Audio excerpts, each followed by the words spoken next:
for my friend and colleague Eric to invite me to do this talk. Since you can't really keep me away from Rio anyway, so I might as well do something productive. And just a few sort of warnings. So, I'll be playing some, time-sensitive media material. So if you're prone to temporal slippages, you may experience some time travel, but it's probably not going to be a lot. Maybe it's probably going to be a few minutes or something like that, so I wouldn't worry about it too much. You'll also be exposed to some weird music of various genres. And yeah, it's more of it's not that theoretical a talk. I was actually sort of made aware because I kind of forgot that there's actually a lot of what I'm talking about, I guess, is sonic time machines, and there's actually a Wolfgang Ernst book called Sonic Time Machines, which is not unrelated to what I'm talking about, but I'm not really going to engage with it. It's going to be more, we're just going to explore some different time machines. So, okay. Before I get started with everything, I just wanted us to listen to something first, which is a sort of because I organized this event about time machines last year, but in the meantime, one of my favorite bands put out an album which had a song about time machines, so I thought that it would be nice to start with that, which is Alkaline Trio, Broken Down in a Time Machine, which, I can relate to. I don't want to go back, no, I don't want to go. I don't want to go back, no, I don't want to go. I don't want to go back, no, I don't want to go. I don't want to go back, no, I don't want to go. A moment I can't leave behind. It was hiding, go to seek out the end of her childhood. Say goodbye to the innocent mind. I hear voices and I see lights coming from the door down the hall.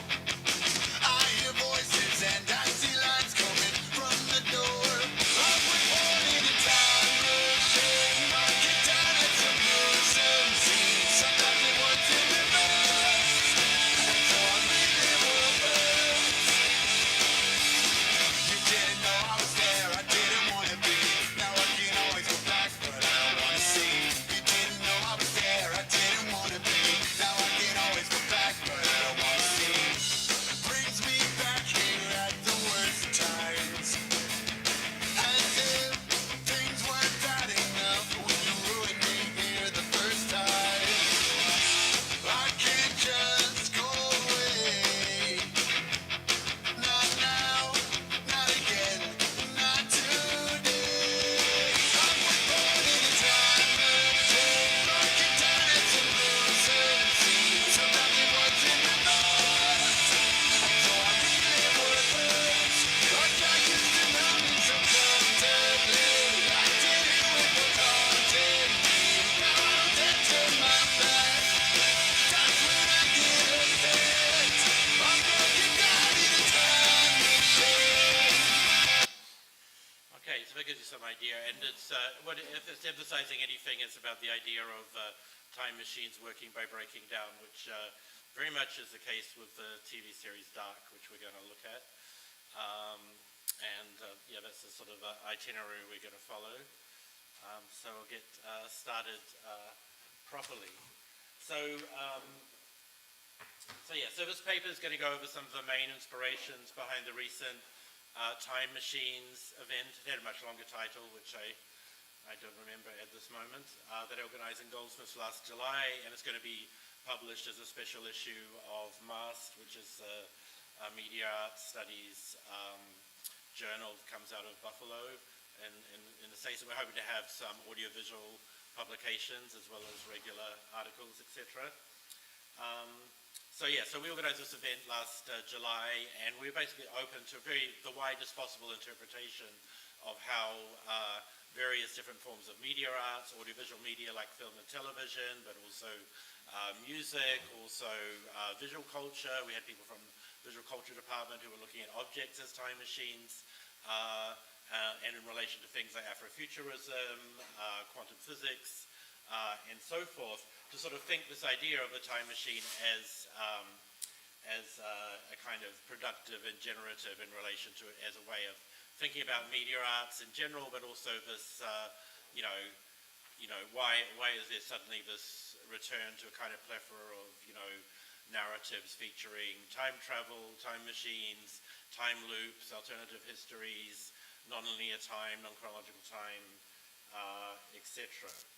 So all of the projects I'm going to talk about here have something to do with that in all kinds of different ways, whether that's the TV series Dark, which I'll start off with, whether it's the Black Quantum Futurism group, who's an interesting sort of art music collective who do workshops, including workshops in time travel and various other things.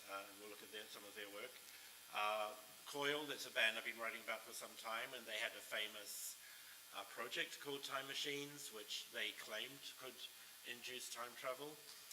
And finally, a very different kind of music, which is a song by the post-hardcore band La Dispute called King Park, which is an emotionally intense song revolving around the accidental shooting of a child and the consequences of this event for everybody involved. And I argue that more than just kind of reportage or storytelling, the song both lyrically and sonically inhabits the events it describes and enacts a mode of time travel to revisit these traumatic events and retrace the contours of the events themselves that renders them sonic, visceral, and expressive rather than just being kind of news headlines. So, it's using a kind of Deleuzian idea of the event, if that's a familiar reference point to any of you. So let's start off with Dark, and I guess that's what happens if you try and make sense of it, and probably whether it helps or not, I don't know. Okay, so the German television series Dark complicates simplistic time travel narratives by combining them with ideas of parallel worlds and a quantum approach to time travel. The series constructs an expansive series of temporal loops that raise philosophical questions about the nature of time itself, considered in a quantum framework. It does so via the artifice of temporal disturbances that take place every 33 years, making it possible to leap between one generation and another, initially manifesting itself in the disappearance and reappearance of children between the present and the 1980s, that proved to be the playing out of a much larger pattern of temporal slippages. Rather than gaining access to an eternity liberated from embodiment and aging, the time travel in Dark subjects characters, there's a blank page, to a ravaging of the body on the part of quantum energies that all the more emphasizes the inescapability of corporeal decay and mortality. So just to put this in a bit of a context of, time travel narratives, etc., obviously we have the classic Time Machine by H.G. Wells, which is probably the first, the modern initiator of the kind of the subgenre. So in some senses, time travel is nothing other than a fictional device or machine enabling the telling of a non-chronological story, whether through inhabiting a simple flashback or more unpredictable leaps between different pasts and futures. So in a sense, all narrative media work as time machines because even books, they take you back and forwards in time, they take you to different times, they can construct complex relations between different times, and so forth.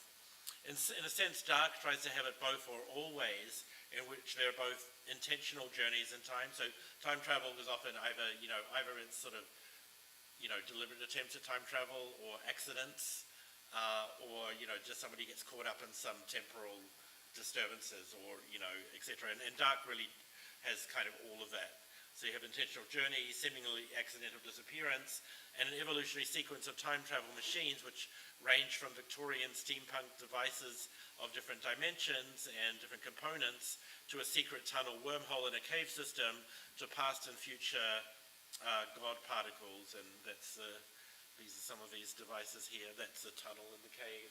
That's this strange machine with both analog and digital components. That's sort of basically impossible because it requires time travel to assemble it in the first place. And these are these sort of God particles, etc., invoking notions of quantum physics. So we'll look at some of the key aspects of time and time travel as presented in Dark, and in relation to philosophical and perhaps ethical conceptions of time and time travel. So while there's a lot to consider within the series, both in its aesthetic and narrative strategy. It's also very connected to this sort of idea of this nuclear power plant and kind of ecological devastation between now and the next leap in time. One of the sort of interesting things in the series, this is just showing the ravages of time. These are the same character, multiple versions of them, and some of them existing in parallel worlds, but also as the more time travel they do, the more ravaged they become, as you can see particularly with Adam there on the far right picture of Adam, one of the main characters. So one of these interesting anomalous objects is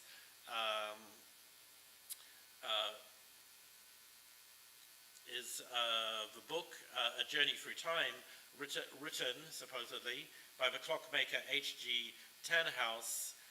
However, in reality, he never wrote it, but only copied it in 1953 when it was brought to him from the future by another character, Claudia, who already has a published copy of the book. So it's kind of like a temporally impossible object. You can actually buy this on Amazon or whatever, but it's not what you would imagine it is from the series. You can already see there's this Escher-like diagram on the front, which is again, a sort of impossible geometry, and quotes from there's a quote from Einstein on the back. So it's not insignificant that the book features a Penrose triangle on its cover, an emblematic, geometrically impossible object, at least from the perspective of Euclidean geometry. The back cover features a quote from a letter by Einstein that reads, "We trust in the linear, ever-uniform course of time, even into eternity, but the distinction between past, present, and future is nothing more than an illusion." This also applies to the time machine itself, which includes, as I mentioned, both past and future components.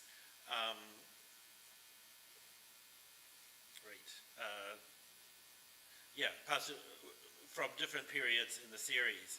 So in 1953, Tannhaus is asked to build the time machine based on blueprints that Claudia brings from the future, but it only works when there's a combination of the mechanical analog components with radioactive antimatter substance released by the nuclear power plant meltdown in 1986, and another character, Ulrich's mobile phone from 2019.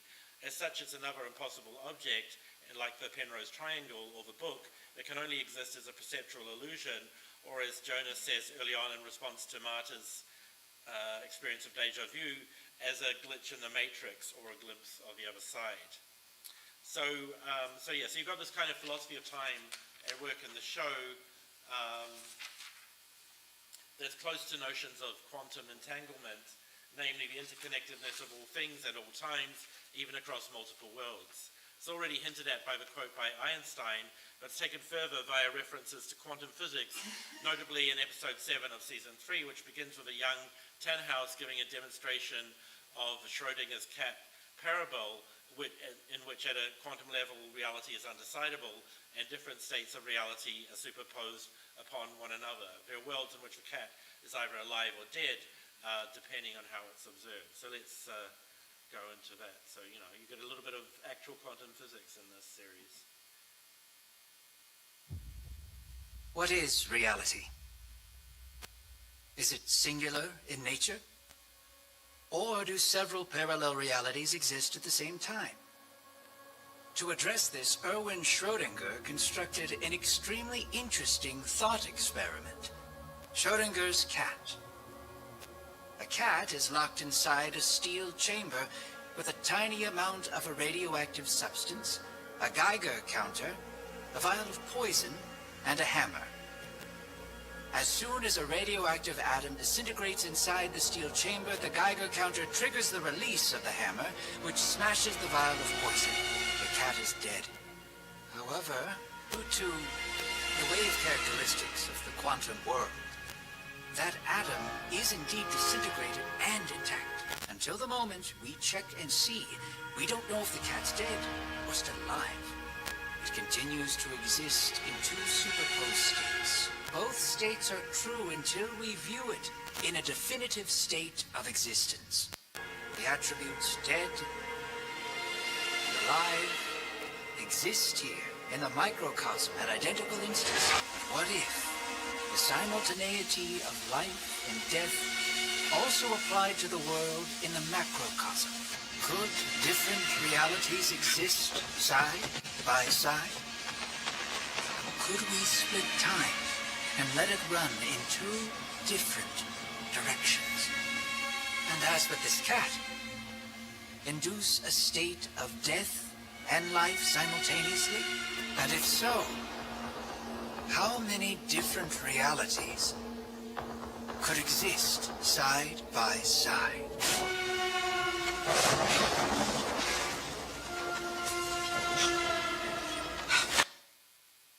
Okay, there's some very weird things happening on the sound there. I don't know why, but it's interesting. Okay, and so just to finish off on Dark itself abounds in a variety of Schrodinger's cat-like situations in which key characters like Marta are both alive and dead, or in the case of a parallel world, other characters like Jonas do not even exist at all because he's a product of time travel, and in this parallel reality this events never happened, therefore he never existed. What seem like beginnings or endings are only partial perspectives on events whose complexity exceeds these partial observations, an approach to time that the show plays with aesthetically through repeating and reversing temporal sequences. This results in one sense in a form of powerlessness, since attempts to change events based on an inadequate understanding of them are doomed to failure, but on another level, changing one grain of sand is capable of changing everything if it is the right grain of sand.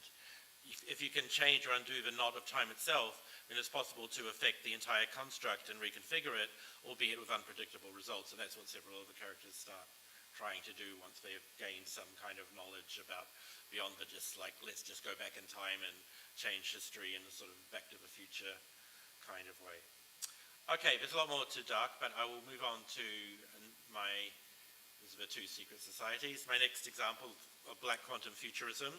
So another key inspiration behind the symposium was the Black Quantum Futurism exhibition Temporal Deprogramming that took place at the ICA in London in 2019, and related publications edited by Rashida Phillips, which you can see. The exhibition included in its workshop program pragmatic experiences of DIY time travel in relation to quantum time mapping and what they call grandmother paradoxes. So you might have heard of the grandfather paradox, but they prefer to call them grandmother paradoxes. So to quote the description of this workshop, in this presentation, BQF contrasts dominant Western linear time constructs with Afro-diasporan traditions of space, time, and Afrofuturist time travel. The following participatory session explores how people can use everyday tools and objects to time travel. Participants will learn about the interaction between timescapes and soundscapes, as well as how to build future event maps. And note that sound is very important here. So DIY time travel might be hard to accept at first and, result in kind of skepticism, until related to the underlying philosophy of Black Quantum Futurism, which integrates Afro-diasporic experience with quantum notions of nonlinear temporalities as a matrix out of which Afrofuturist time travel emerges and develops. In fact, the first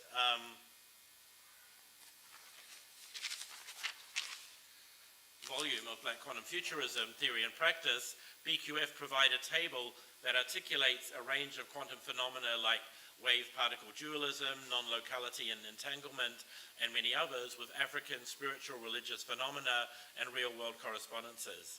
Based on these correspondences, BQF time travel is not about jumping from one point in chronological time to another, but a process that goes from visioning the future to future alteration to future manifestation.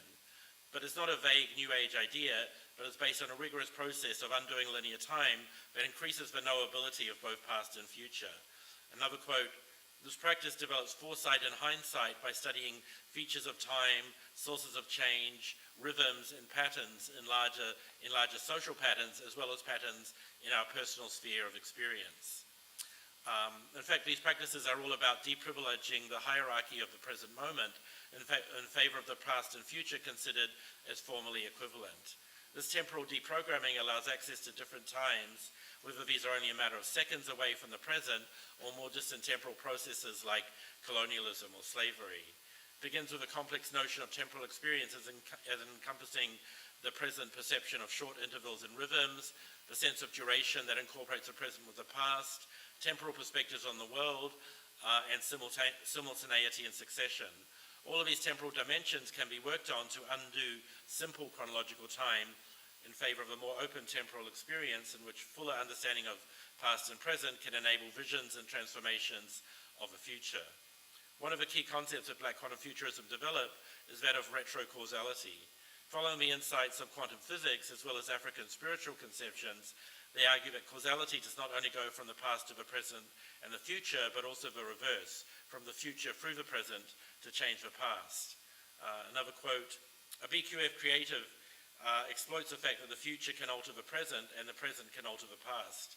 When a possible future is envisaged, foreseen, or chosen by a BQF creative, that future will instantaneously reshape its relationship to the past. In quantum physics, this instantaneous reshaping corresponds to quantum entanglement. What changes in the future will be required to arrive what changes in the future will be required to arrive at a present or a past state. So one fascinating aspect of this conception of time travel is that instead of being oriented to returning to and intervening in the past, it aims at transforming futures which through retrocausality will impact upon the present and the past. This might seem counterintuitive, as the past is usually thought of from a linear perspective as fixed once and for all. But just consider histories of capitalism, colonialism, slavery, and genocide. These pasts have all been retroactively transformed by actions undertaken in the present in the names of more ideal futures, which is only a short step away from the modes of Black time travel advocated by BQF. It's not so far removed from an earlier work of the Black Audio Film Collective, which was a British group of artists and sound makers and filmmakers and so forth in the UK in the 80s and 90s. And particularly the film The Last Angel of History. In this film, written by Edward George, George plays the data thief, a traveler from the future, sent back to our present to search for cultural artifacts that hold the key or code for the future, which is, the future is in trouble. It's a bit like La Jetée by Chris Marker or something like that. Interspersed with interviews with Afrofuturist creative figures, including George Clinton, Samuel Delaney, Lee Scratch Perry, Sun Ra, Octavia Butler, Goldie, a guy called Gerald, Kodjo-Eshun, and others. This rich tapestry of Afrofuturist creative practitioners is presented via a matrix that weaves together music, science fiction, futurology, and diaspora. BQF do something similar, albeit with a shifted set of resources and theoretical references. So the frequent reference to creatives in BQF also points to an important part of the collective.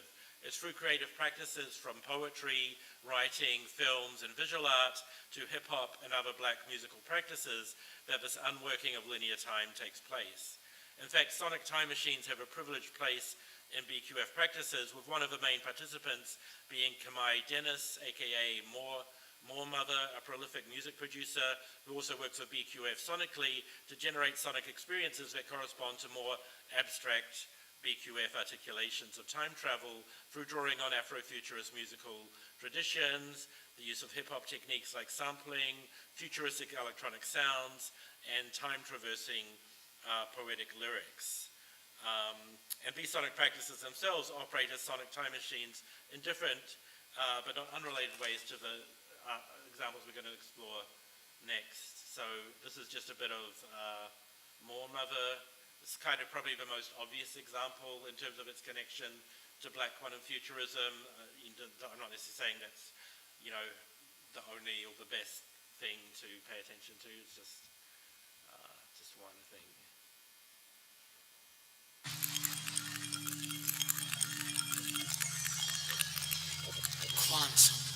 Quantum in the limitless. Let your imagination lead you. It knows everything you don't know yet and can't be aware of as our common reality unfolds linearly. Listen to your body beat. It holds the time and memory of all your mothers and grandmothers before, and they have been everywhere you will be and have been, and so there is never a wrong place or time for you. Allow time to emerge from its timeless degrees of freedom to take up as much space within the moment as desired and needed, stretching it out, filling it out to accommodate. Quantum, grounding our souls. Aerospace agency. Satellite, dark strides, pink shadows of the future. Red drive, gateway, free jazz highway, low grown bubbling. Long grown bubbling. Cold train, strawberry mention of supreme. Plasma through concrete, life's a dream. High screeching, feedback Rosetta. Looking the ever-present wave. Quantum, black in the moment.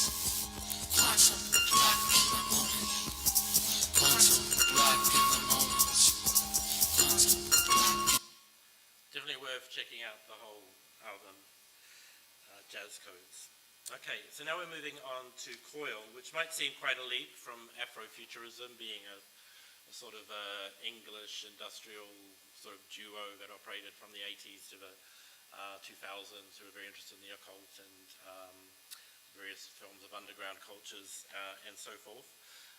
So it might seem quite a leap to that, but clearly connections do exist, especially if the lyrics of Coil's track Sex with Sun Ra are taken as a form of homage with its own interesting form of temporal logic. So I really don't know what Sun Ra would have made of these lyrics, but I think John Balance just had a dream about Sun Ra, and that became the basis of the song. So it's a good one if you want to check it out.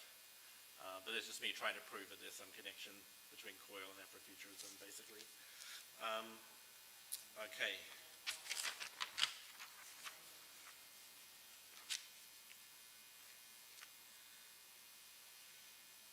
Oh, yeah, just one of the lyrics. He said, "I dream of color music and the intricacies of the machines that make it possible." I said, "You're not inconsistent." He said, "I rely on being insistent. I'm almost never forever. I'm almost never for now." Okay. So, but Coil's most direct engagement with time machines and time travel was in their Time Machines analog drone project, which was sufficiently different from their usual output that they released it as being sort of Time Machines by Time Machines, or Coil presents Time Machines. It was never like this is just Coil. So the origins of the Time Machines project are the discovery of the ability to produce similar effects to sacred music, not to mention mind-altering drugs, via repetitive drone sequences produced on analog modular synthesizers. This discovery was made by Drew McDowell. Interesting, it's also produced when they're not reworking properly or by accidents and glitches and those kind of things. This discovery was made by Drew McDowell, who then played the results to the other Coil members with apparently the intended effects. They immediately started to enter into altered states in response to the music.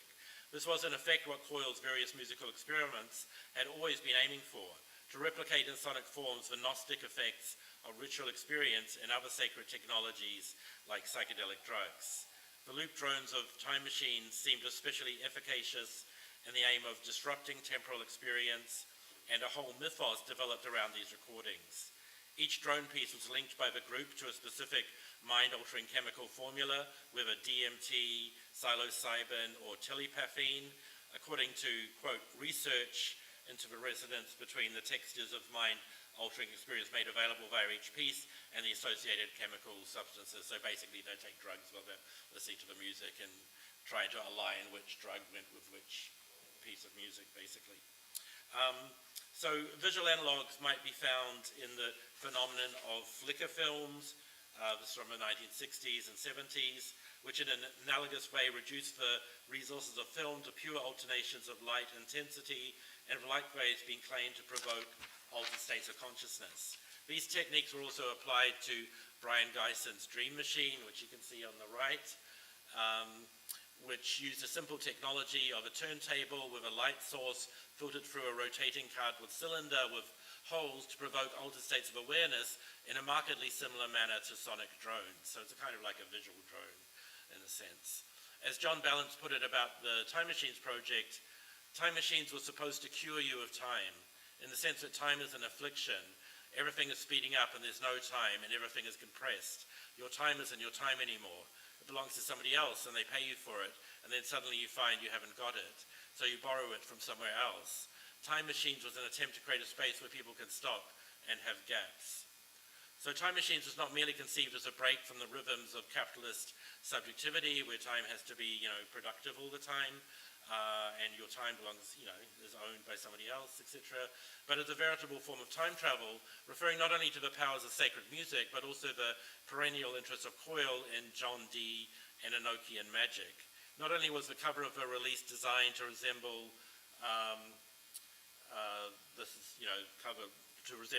John Dee's obsidian scrying mirror, which you can find in the British Museum in London, but it's also accompanied by stickers that were so many elements of John Dee's monadic figure that incorporates all the different signs of the zodiac. And you can't see it that well, but it's inside that one on the right. That's basically all the signs for all the planets combined into one figure. Coyle's time machine had the explicit aim of stopping or leaping out of time, chronological time, quality it shared with sacred musics. And quote, sorry, I missed a few. Sacred music takes you out of yourself, stops time, takes you somewhere else. There's a real sense of non-corporeality. The same with certain aspects of the psychedelic experience, escaping time, playing around with infinity. As indicated by the track titles, drug and psychedelic research was important to this project, so each track is named after a different chemical compound. But not as a means for composing music as had been used in some of Coyle's other projects. Instead, drugs came afterwards once the music had already been recorded as a way of identifying the psychic texture of each track as a kind of post-production calibration of the music with the mind alterations provoked by specific chemical compounds. Quote, there was a definite sense between us that we knew when timelessness was starting to appear. The drones weren't just drones for the sake of it. You could feel a slippage and blurring of the edges. This is this is in part an artifact of working with old analog modular synths, instruments that took on a life of their own just through being used for so many decades. The circuitry gets fucked up and they become random in ways you could never replicate via any other means. In the words of Drew McDowell. As such, the Time Machines project constitutes a series of time machines, as suggested by the title, potentially as effective as the fictional machines presented in Dark or the DIY time travel experiences of BQF. So here's another time travel experience for you all.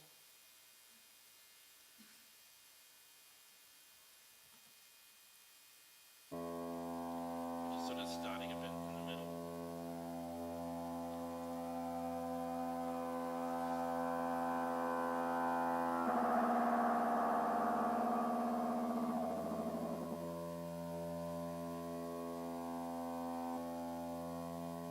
The images are not part of the original thing, it's just, since we're not taking drugs, it gives us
So there's a lot more about drones. I mean, like the it can seem at first like it's just repetition of the same, but every repetition introduces subtle kinds of differences, and then there are moments when it shifts a lot and that kind of thing. So, if you want to incorporate that into your meditation practice or something, you might have some interesting experiences. I'm not going to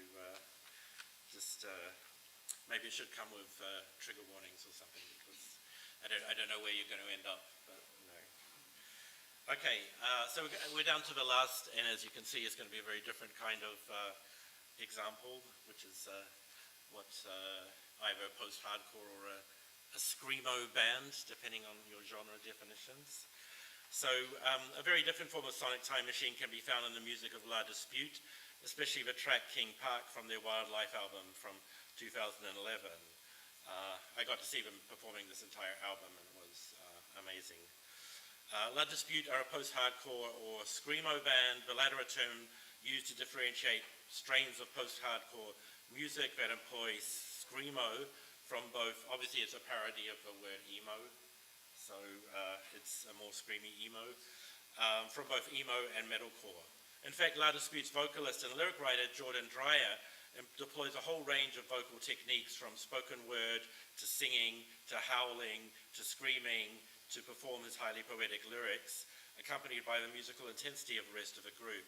And typically for a band of this subgenre, the lyrics do not tend to be based on a catharsis of personal experience, but on various modes of storytelling, usually of traumatic events occurring in specific times, places, and dates, usually in the proximity of Grand Rapids, Michigan, which is where the band comes from. So a lot of this is not personal experience, it's like a third-person experience, but we'll sort of see how that works.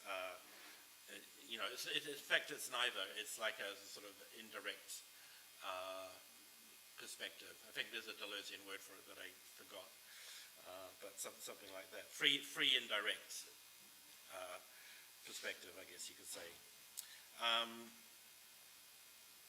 Okay, so a typical example, just to give you an example, not the main one we're going to be talking about, is several of the tracks of this album called Rooms of the House. And this is a track called Hudsonville, Michigan, 1956, which, like some of the other tracks on the album, is a form of historical fiction, documenting what the singer's grandparents went through when a devastating tornado hit the area, and they were separated in different locations, not knowing if the other had survived or not. The lyrics present the attempt to control the tragedy by performing everyday actions like doing the dishes while keeping the radio on and hiding in a basement, and observing all the external signs of danger and collapse, from rattling windows and sirens to wires that snap and metal that gets twisted by the funnel cloud, as well as scattered news reports of everyday tragedies. Importantly, it's not recounted from an external godlike perspective, but from within the event itself, including the limited knowledge and perceptions of the characters involved. They do not know what's happening outside with their spouses, but can only perform routine actions echoed in the repetitiveness of the music that builds to a climax alongside this reimagined storm. So the music sort of becomes the storm in a certain way. The sonic shifts in intensity are accompanied by the injunction, presumably from the radio broadcast, to stay calm, which is felt to be increasingly impossible as the song develops. So you keep hearing the stay calm, but it actually puts you more and more on edge. And in a sense, the music embodies the storm itself as an event that encompasses and subsumes the lives of the story's protagonist. So everybody has a different experience of the storm. These experiences are disconnected from each other, and the song sort of inhabits these different partial kind of perspectives and sort of inhabits the event of the storm itself, which is much more than how it would be sort of narrated in, like, say, a news report or something like that. Yes. So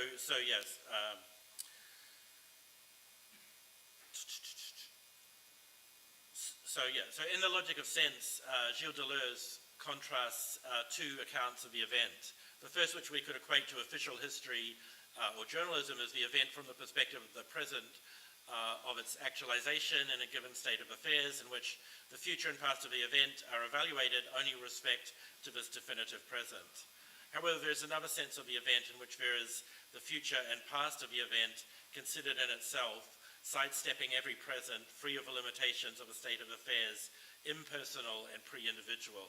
While at first glance it might seem like the song is all about adopting stable points of view of embodied experience, in fact these are not stable but mere collections of habits, so it's not really like this whole becoming, like completely from this perspective of this character. It's much more just this collection of sort of habits and actions and so forth. So yeah, collections of habits caught up in the wider storm, which is constantly arriving as well as passing, accompanied only by fragments of information caught up in the whirlwind, the damage from which will only be evident after the fact. The song is not interested in this state of affairs, but rather the event itself as it unpredictably unfolds and the affects it brings with it of panic, terror, survival, and loss. And this brings us to King Park, which adopts a similar strategy, but in relation to a more contemporary and less personally connected series of events. Based on a real-life accidental shooting of a kid on the part of a teen gang member, the song recounts both the initial event itself as well as the tracking down of the killer to a motel room where he proceeds to shoot himself, not from any suicidal feelings, but as a way to counteract the accidental killing of an uninvolved innocent bystander. This time the lyrics begin with seemingly objective descriptions of the time and place of the event, as might be read in a newspaper, accompanied by already frenetic music, despite some doubts as to the veracity of this account. However, this is soon replaced by a desire to travel back to the event itself, so as to have an impossible total perception of the event, encompassing all points of view related to the events, and therefore enacting a kind of time travel, end quote. And I travel backwards through time and space, and I disintegrate, become invisible. I want to see it where I couldn't when it happened. I want to see it all firsthand this time. This is not in the interest of objectivity, but to know the event more deeply in terms of all the affects circulating around the different figures involved, from the shooter and his friends, to the victim and the victim's family, to the police and bystanders. As the song says, I want to be there when the bullet hit, meaning not only an accurate reconstruction of the event, but because, quote from the song again, if you could see it up close, how could you ever forget? By fully knowing the event, its full force and singularity is liberated, free of journalistic cliches, and the cynical forgetting of it is just one more senseless shooting out of many. This time travel is not limited to the originating event, but goes further back to experience the seemingly inconsequential series of events leading from childhood innocence to gang membership. From here we return to the aftermath of the event, both the funeral of the victim and the escape attempt of the killer, including his final phone call before taking his own life, in which he asks, can I still get into heaven if I kill myself, as a kind of sacrifice to counteract the original killing. Okay, so let's have a listen to that, and then I'll just bring everything to a close after that. So that's the conclusion. So this is with lyrics, which you may or may not be able to read.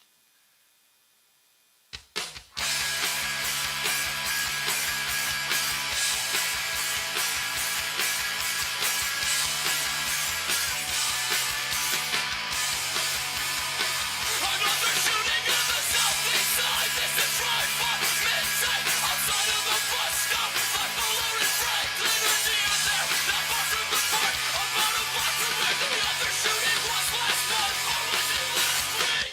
Shots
sounds out of their houses now and over front yards, all the way up to the place where the police tape ran to mark the crime scene. Everybody trying to catch a glimpse of what was happening, of what was going on between the ambulance and all the cop cars. Everybody gossiping, whose kid got hit, where did it hit him, and who could have fired it.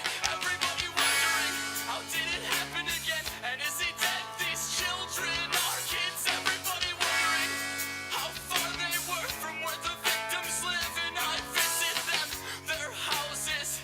Inside my dream I visit them, my spirit soaring high and high up over King Park, leaves the crime scene, travels further back till far before the shooting. Through their windows to their living rooms, I see them younger this time, playing games and doing homework.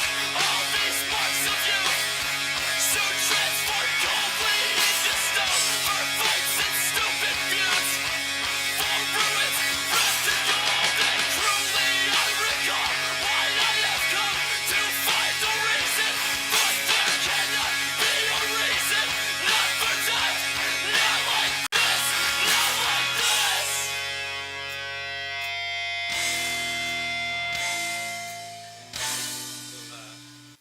We'll stop it there. It's a long song, there's only half, but that's where it ends up.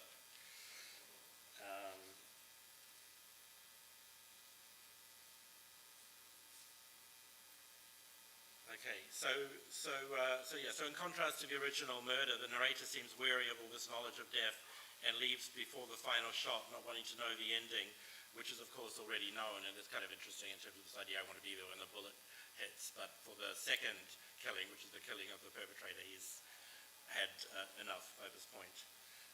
So again, this could all seem to be about a personal subjective point of view, but while described in the first person, what's presenting is a free, floating and achronological mobile perspective following the multiple contours of the event and its effects and affects as a possibly failed attempt not to, if not redeem the event, at least sear it into collective memory in such a way as to never be forgotten.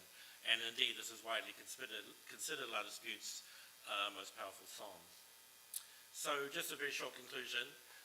What all these different examples show is a way that different media expressions can constitute time machines, enacting modes of time travel beyond conventional ideas of linear chronological time, whether this takes the form of anomalous temporal objects, retrocausality, repetitive mind-altering drones, or inhabiting and articulating the intensities and effects of the event.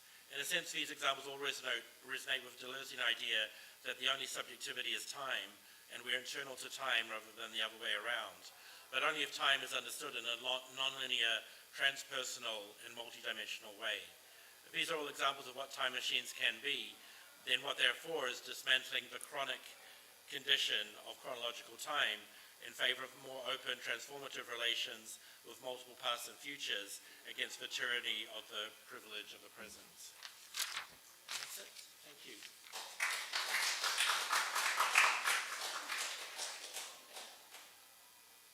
Anybody have any time travel experiences? You need to have the right conditions. You know, you have to darken room, maybe some candles. And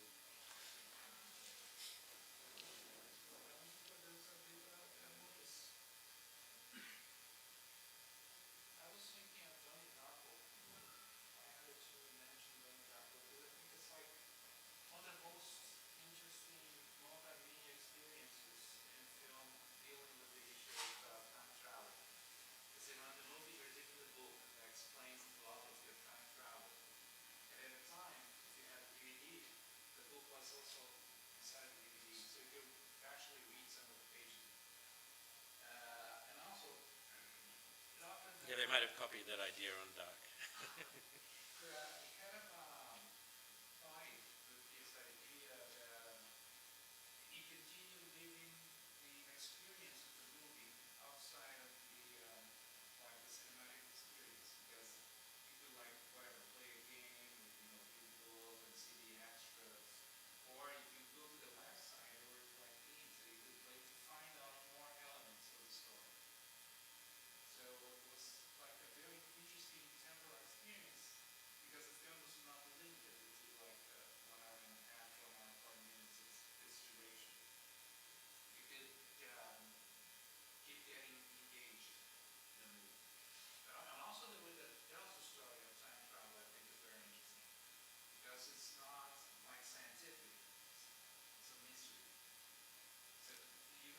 Yeah, yeah.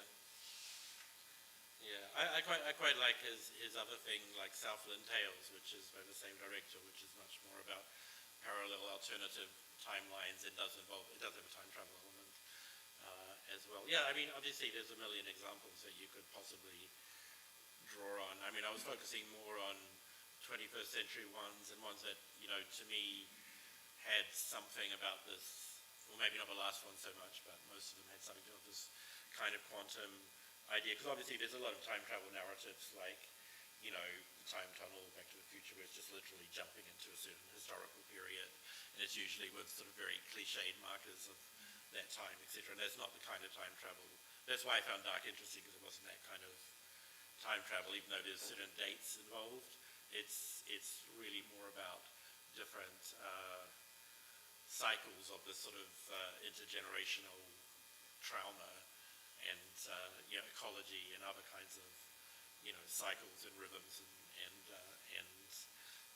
sort of secret kind of societies that are navigating all these things, you know, which is what I think made it really fascinating. But yeah, obviously Donnie Darko is something that, you know, could absolutely be involved. But yeah, and part of it also was also, I mean, we do include some things like in the event somebody was talking about Peripheral, for example, and there's some other or things like Russian Doll and Time Loop. But, you know, I didn't want to be just only about representations of time travel, but also the idea of, you know, to what extent media arts are always a form of time travel. You know, even in a mundane sense of a, you know, a film that has a flashback or something. But, you know, it can be worked much more vividly and intensely than that, for sure. Do you know about the strange book that was written by an English engineer, The Theory of Time, an experiment with time, G32? I think I've heard of it. So crazy, so interesting. And Marcus loved the book. So he quotes the book like Yeah. throughout his works all the time. Because this guy has this crazy theory of time. He used to have prophetic dreams. And he tried to come up with an explanation for why people have that. Right, yeah. Yeah. I mean, there are literally, I mean, if you go online, there are literally people working unironically to do sort of, you know, amateur scientific invention of time travel, and I'm sure that they fully, you know, believe in and embrace this sort of, you know, science technico-fabulation of, you know, this is possible. But I do think it's also like says something about, I guess what we're trying to get to with the event was the idea about, you know, are we now living in some kind of non-chronological time in terms of how we, you know, the sort of the digital media permeated environments that we're navigating all the time, you know, it's no longer about, you know, things like the rhythms of seasons or something, or even the rhythms of a working day, or all those kinds of things that establish some sort of sense of linear time. There's a sense that everything is sort of, to quote another thing that I could have mentioned, you know, everything is sort of everywhere all at once. You know, the simultaneity, but at the same time, fragmentation maybe, and other kinds of things. And that it's, you know, there's a reason why these sorts of narratives are popping up again, because we sort of feel like we are stuck in some weird time loop or something. It's funny because some kind of synchronicity happened this afternoon. I was teaching my students in my class, and I told them about the Mandela effect. You know, this Yeah, crazy yeah. theory that after they built the particle accelerator, something happened, and there was this disjunction in time, and we now live in another reality, parallel. So that's why we have different memories of stuff. So Nelson Mandela was supposed to have died when he was imprisoned, Yes. and then, but we now live in reality where he came out and became. And also the character from Monopoly, right? The game. People will keep asking, oh, did he wear a monocle or not? So it's a really interesting theory that I think that it's spread through social media and also films. Yeah.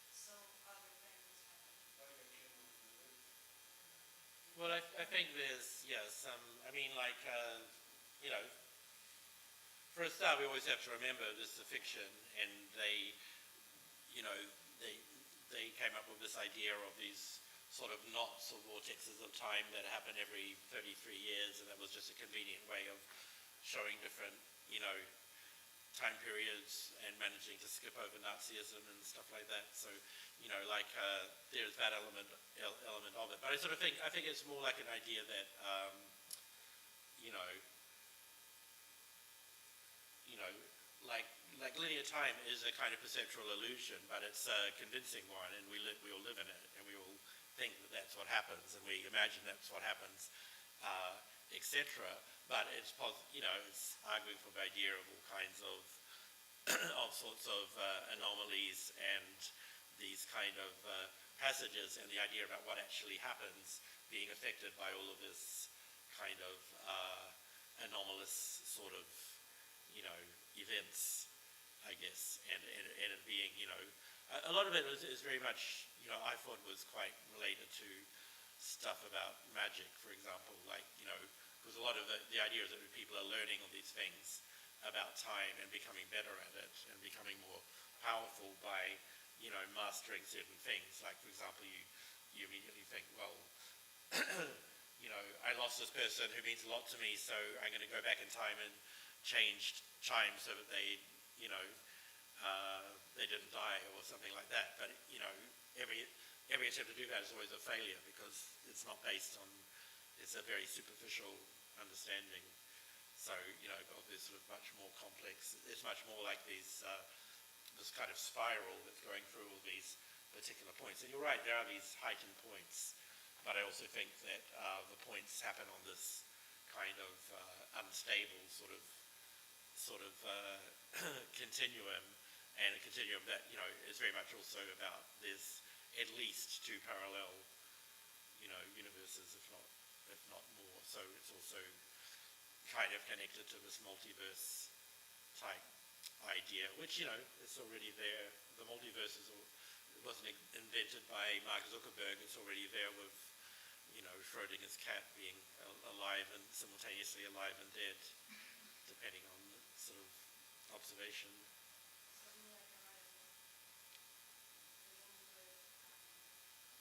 Oh yeah, yeah.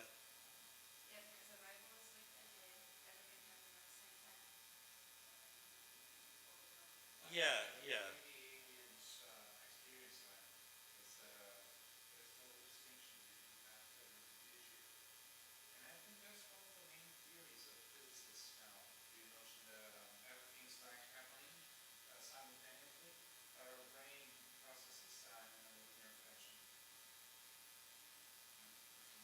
Yeah, because I mean, in a way, linear time might be just this sort of strange artifact of the kind of organisms that we are, that process information according to, you know, narratives. And obviously, the digital,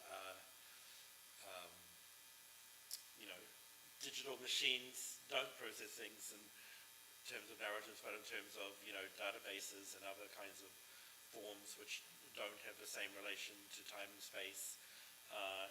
And so forth. So, you know, our awareness is just one of, you know, multiple possible ways of perceiving or being in the universe.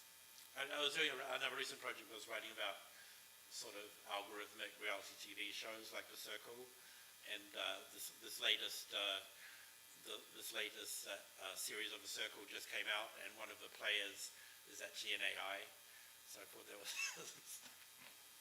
kind of interesting, but then they have to all figure out who is the AI, and of course the AI is actually the best at sort of blending into making, because they're only just writing texts and having profile pics, so the AI is actually pretty good at like just seeming a lot more like a lot of the humans have a lot more difficulty at seeming human than the AI, so that's it's quite fun.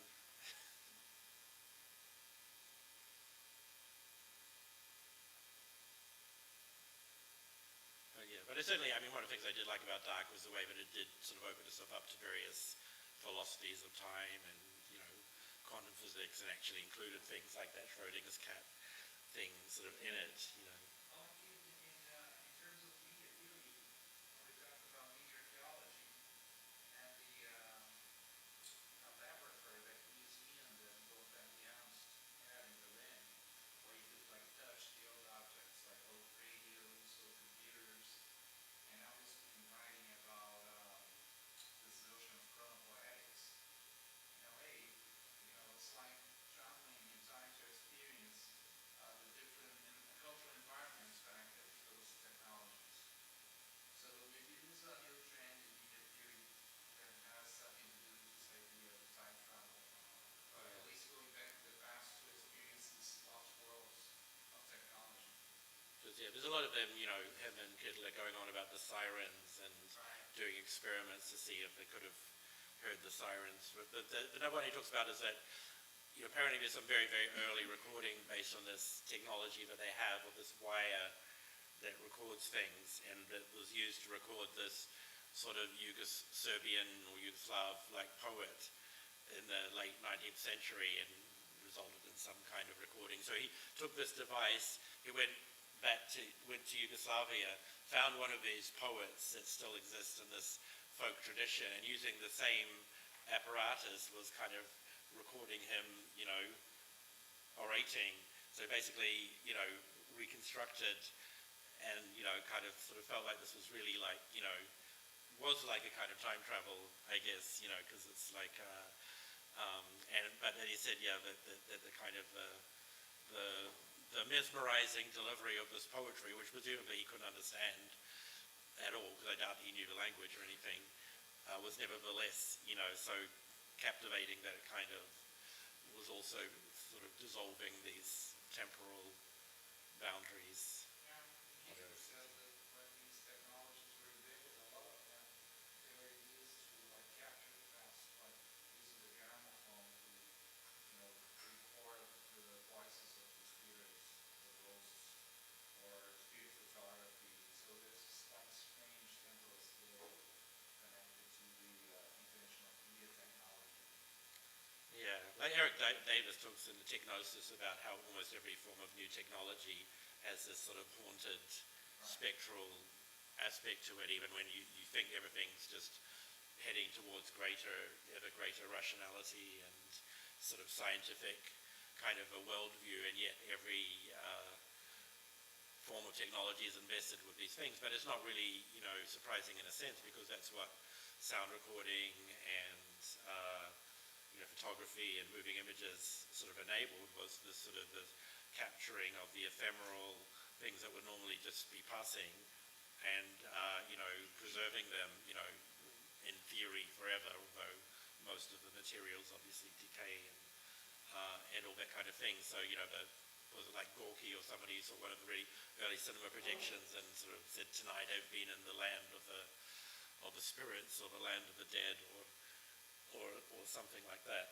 And it's very much also about, that a lot of ideas of linear time, I guess, are based on this sort of, logocentric, well, no, logocentric's the wrong word, the sort of cultures of writing and the particular ways that they narrativize things and can be dated and can be organized and et cetera, whereas, like audiovisual material, you can try and do that, but it kind of doesn't really fit into that sort of linear temporality. You need the duration to actually experience. You can't just go and look at a film reel or something, or listen to a tape. You have to articulate it on a machinery, and you have to have a temporal experience of it, otherwise it doesn't really exist. So all of these things, in various different ways can be seen, I guess, in relation to this idea of being time machines, etc. But the concept can become so expansive that it almost seems to be about everything. So that's an issue, but I think it's quite generative, and I think some of these particular projects are pretty interesting, like Black Quantum Futurism, for example.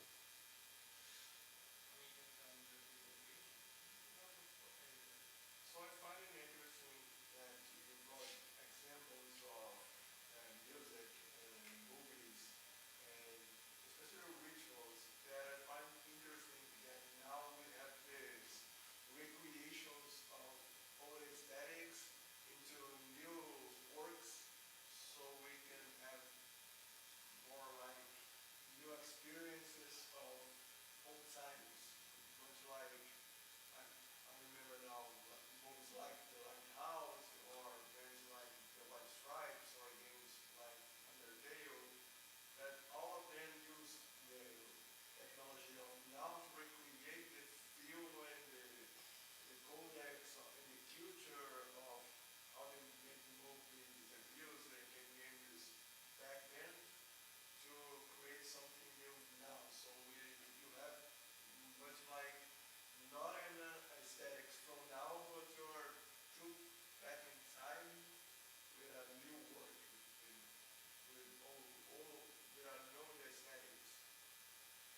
Yeah, and obviously there's, people have talked a lot about nostalgia or retromania or whatever, and that, you know, obviously you get that through all kinds of sampling and that kind of thing.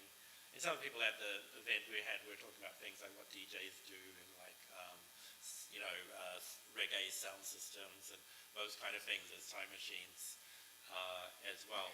But, you know, obviously it's sort of like, you know, as technologies were sort of developing, like people were discovering things like accidents and glitches and whatever, and getting kind of fascinated with that and making this kind of glitch aesthetics. And then ultimately you can kind of get a plug-in for that. You know, you could probably get a coiled time machine to plug in or something, just some bit of software to make that kind of music or something nowadays. But there does seem to be this idea of trying to replicate or recreate, you know, the past through contemporary forms of media. And I'm not like one of these people who think, oh, that's all terrible. You know, I mean, it depends in what ways that it's being done. And they're very banal ways of doing that, like putting a sepia filter on your Instagram picture, you know, so it looks like an old decayed photograph or something. But, you know, they can be very interesting, and, you know, I think there are multiple ways that present and past can interact, like whether that's, you know, like, you know, the idea of this, was it sort of dialectics at a standstill that Walter Benjamin talked about, where some image or object or artifact from the past can flash sort of into the present moment and, you know, kind of almost like disrupt the present. But it can also be done in a very banal way, like, you know, getting footage of World War I and colorizing it, how it would really have looked like, and just bringing it to life. You know, that's one way of bringing the past into the present, but, you know, to me it's not very interesting. You know, it's like kind of so what?